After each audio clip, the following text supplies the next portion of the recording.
What's going on? It's Justeeni here. Am I washed? Is your goat washed? Am I even your goat? Um, I don't know, but I'm playing in Polytitans again because I've been hanging on the whole time. Still have not made it to bracket, but I've not been kicked out of the group yet. And so there's a different system for picking tribes. I'm not even going to go into it at all. It's very complicated. But this is what we have for the first matchup. I'm against Cloud Glider, who maybe you've heard of before. The real OGs know. But yeah, we've got Imo versus Katali. I can't believe I'm even having to show this game. This game was really bad. Like I'm gonna explain to you how just awful this game was, and why I might retire from competitive Polytopia. I'm not actually. That's a joke, by the way. But yeah, host skips turn 0. That's all fine. And I decide my bonus on turn 4. Now, real question. Would you bonus here? As in, would you want to play the spawn out or try a different map? I think most people that have a brain would probably bonus here. Yes, the city is good, but like, your expansion sucks. And you're against Quetzali, so like having a really strong city doesn't mean much because it just gets cloaked. And naturally, I decide, you know what? Let's not bonus because I don't even know. I thought, ooh, ruin. If that gives me something good, then I win or something. I don't know. Like I could have just rerolled, gotten a much better spawn. Like, no, I get an Explorer Ruin, which is pretty bad here, and I need to expand. I'm very slow. Only 2 cities on turn 7. Again, part of that's because the host skipped turn 0, but part of this is my spawn is just that slow.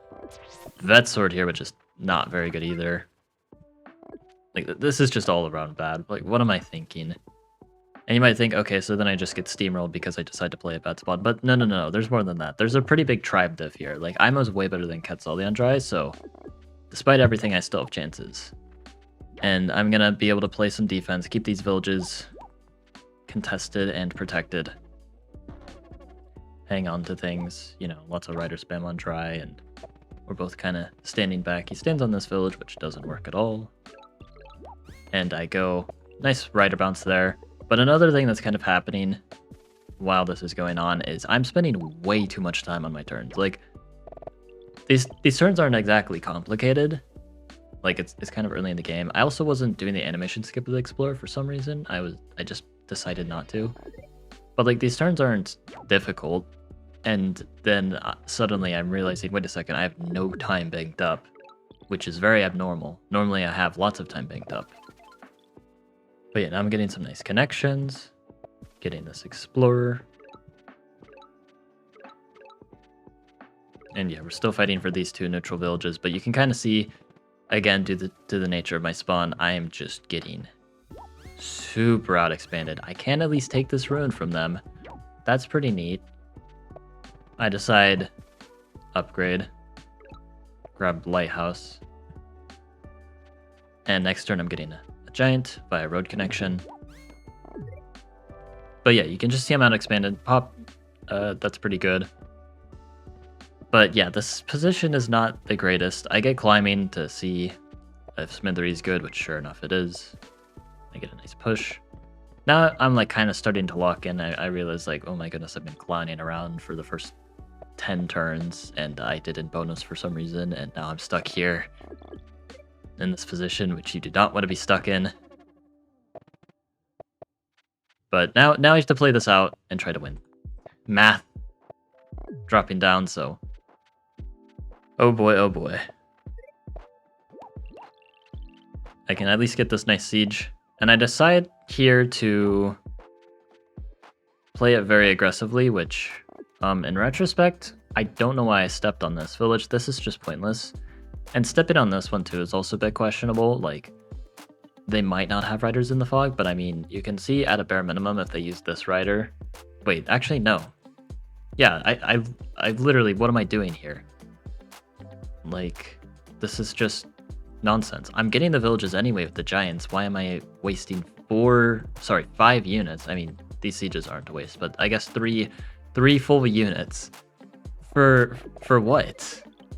Like, I'm not even getting the village. Like, I'm not even getting the villages to turn sooner. This was just completely pointless. And sure enough, there's a rider. There's a second rider in the fog. Properly sequencing things. And yeah, I just lost a bunch of units for no reason. So, sure. I have a Mindbender here, which is pretty funny. I try to do a lot of very zesty Mindbender plays because, of course, I always have to play for the content. I'm getting these villages now. I move the Mindbender up. Can't kill the Vet Sword. And if you damage it, that's fine. Now I go for this very scary Mindbender play. And this is, like, they cannot deal with this, so these Mindbenders are very strong, actually. But now Catapult, wow, it's like, you know, they have math. I mean, Catapult's not a big deal. And then they decide to push the Catapult here, which makes no sense because now I can hit it. Yeah, this game was something on both sides. That's all I'm going to say. Unfortunately, yeah, I can't bounce with this rider, but I can still get the siege. I advance with the Mindbenders. I decide to block, so then they can't kill this Mindbender. And yeah, if you actually look at this, yeah, this Mindbender can't die, except for the fact that it can. They have a Catapult. I just forgot to take that into account. Like, you can see my plan, like, if you don't take the Catapult into account, the idea is that at least one of these Mindbenders is surviving, so this Giant just cannot be used to defend. And yeah, I don't know what I was thinking. Like, they on stage with the Riders, and they have the Mindbender. Like, they just kill both Mindbenders. This was a terrible game. I get Smithery. Smithery makes sense here. Like, my macro at least is perfectly reasonable. Like, all my tech choices are fine. I'm going very chop heavy. I think this is a fine way to play this, actually. Like, I just get Second Explorer, get Eye of God. That's completely worth it here because the Monument is way better than 1 star per turn. And I have full vision. And now I can see the situation. They have 1, 2, 3, 4, 5, 6, 7, 8, 9, 10, 11 cities versus my 1, 2, 3, 4, 5, 6, 7, 8. I have Philo to make up for it, but if I keep misplaying like this, then yeah. They protect their Catapult. The Catapult's not going to be long for this world, though, so protecting it actually doesn't make any sense. But yeah, now lots of upgrades and stuff. I do some shenanigans here. I throw my Mindbender right here, you know, because I'm just like, screw it, kill my Mindbender. And the idea is actually really obvious. It's basically they kill the Mindbender, then I get a nice push, convert. That's that. Unfortunately, I just completely failed to take into account, what if they don't have climbing? Like, if they just don't have climbing, they just kill the Mindbender for free. So this Mindbender play is also really bad. Like, bro is not cooking. I get some Giants using the Forges. And I get this nice hit. Use Gate of Power. So I get some nice pushes, you know. Doing some stuff. I get some more Riders, you know. But this is still pretty bad. Yeah, there we go. They don't even have climbing. They could have killed with the Giant, and they don't even do that.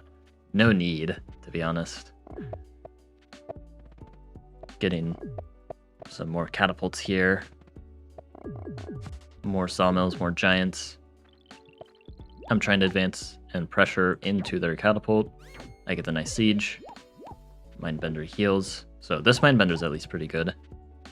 And this Miner back here actually gets a ton of value. Now I'm getting some nice Giants. So things are going pretty nice here. I get some Giants, and maybe I can start some sort of attack. Again, I do have Philo, so I'm not in like a huge rush. But they're going to be able to defend. More Catapults. And then now right here, this is a very important turn. Now, I didn't think this was an important turn, but it actually is. So right here, there's one thing you should be thinking about and only one thing. Let's look at this tech tree. What do you think it is? So I just got Smithery.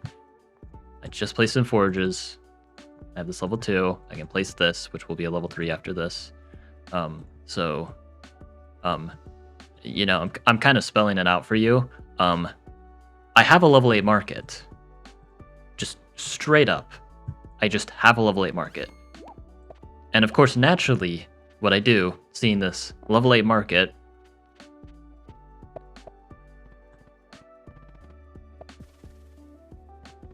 you know, I decide, nah, let's get 2 swords, which, what are the swords even doing here? Like, and the Mindbender. The Mindbender's okay, I guess. Even that, like, why? I could have gone my market, like, this turn. Opponent doesn't even have markets, suddenly this position becomes totally playable. Like, that's the thing, is, like, it's fair for me to not resign, and now they get their markets before me while they're up in cities. And they have a strong defense, plenty of units, so I had a chance. Just get right back in the game. I would have gone markets and then followed with knights and cloaks and whatever for a nice strong attack. But instead, they're getting markets and setting up a very strong defense. And then I decide, once again, instead of markets, let's go dip low. Let's get cloaks. Again, I could have gone markets turn 18. Could have been 1 turn before the opponent. And now they're setting up absolutely absurd markets. And they have tons of units. Now I realize, oh, I should have gone markets 2 turns ago. Whoopsie daisies. Because the thing is, if I sequence the markets first, I could have still gotten the cloaks at the same turn. It's not like I got anything.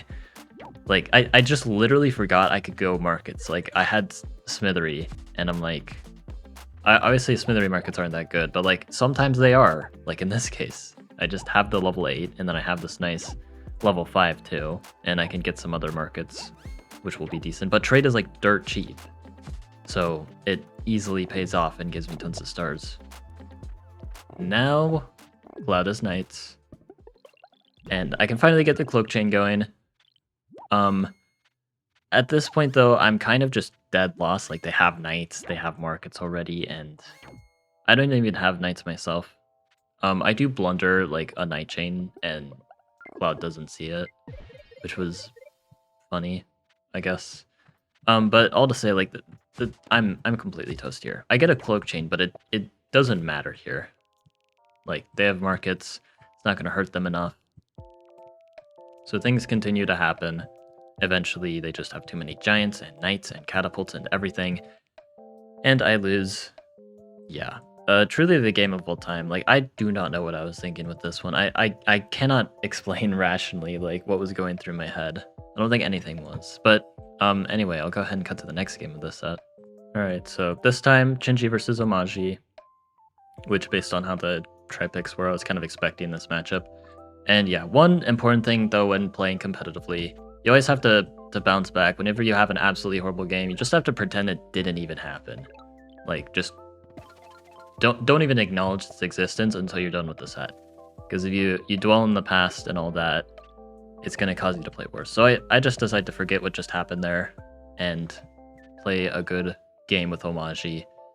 Kind of my bread and butter here on Drylands. So I know what I'm doing. I get a super good spawn, like I got the Climbing Ruin, turn to Lighthouse. Pretty much everything you want in an Omaji versus Chinji matchup. Like, technically Climbing Ruin isn't the best, but it's very passable here. Tons of riders. All these riders have a purpose. All of them intentional. To explore, get the village, getting this ruin. He's getting this village. This going here, getting roads. This rider's going to help with roads to do all that. So... And I have time banked up as well. Like, I'm doing everything correct this time. Like, this is how to actually play a good competitive game of Polytopia. And also, I have a good spawn. You know. Not bonusing, of course. If I had a bad spawn, you know what you do? You bonus if you have one available. But yeah, knocking them off the village. I'm just staying here because I don't care if they have warriors and they're kicking me off. They have to spend stars to get the warriors. It's less time for them to get giants.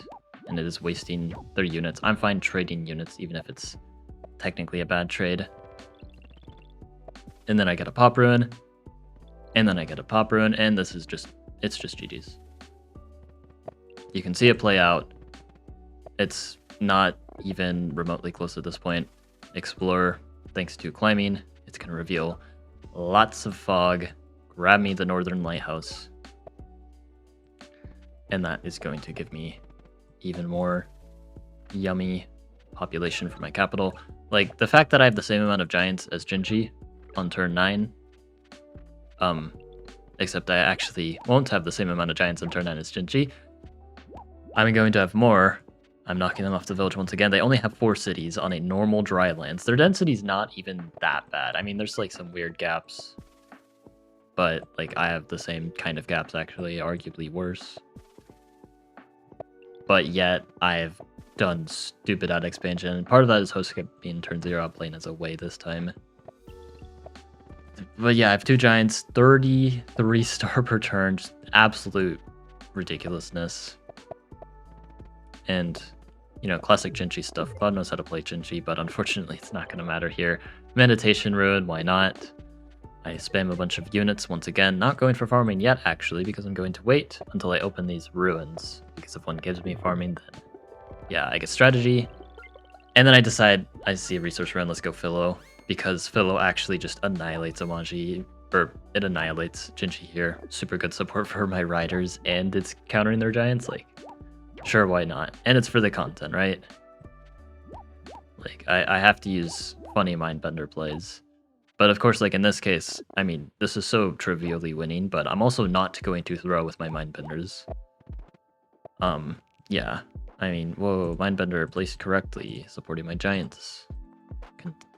Supporting the city so the giant can step on. This one for defense, wow. Yeah, of course, I lock in when I have like the most easy spawn whenever, but then when I have a game when I need to lock in, of course I don't. Anyway, though, I at least go 1-1, so it's not the worst thing ever. I still have a chance of making it to bracket, but I'm gonna have to win like almost all of my games, or ideally all of them, if I want a chance. Maybe that'll happen, but I have a very hard group stage, as always. So, yeah, wish me luck. Hope you guys enjoyed. Like and sub, and have a good one.